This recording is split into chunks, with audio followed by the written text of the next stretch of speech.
Ukraine के Donbas इलाके में हुए जनमत संग्रह ने एक भारतीय अधिकारी की कथित मौजूदगी पर विवाद शुरू कर दिया है। रूसी मीडिया की तरफ से कहा गया कि डोनबास में जनमत संग्रह के दौरान पर्यवेक्षक के तौर पर भारत का एक अधिकारी मौजूद था।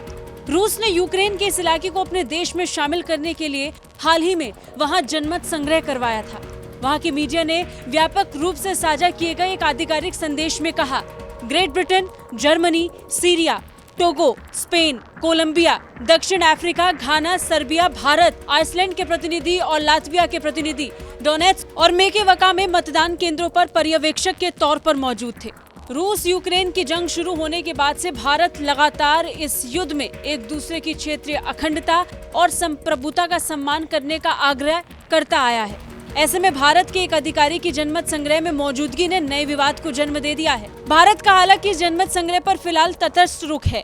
रूस ने अपने बयान में पूर्णिमा आनंद नाम के एक अधिकारी का नाम लिया और कहा कि वो जनमत संग्रह के दौरान भारत से एक पर्यवेक्षक के रूप में वहां मौजूद थी। भारत में छपी मीडिया रिपोर्ट्स की माने तो भारत सरकार ने जनमत संग्रह में किसी भी अधिकारी को प्रतिनिधि या पर्यवेक्षक के तौर पर वहां नहीं भेजा था। एक रिपोर्ट के मुताबिक ये बताया गया कि ब्रिक्स के तहत ब्रिक्स इंटरनेशनल फोरम के रूप में कोई संगठन नहीं है।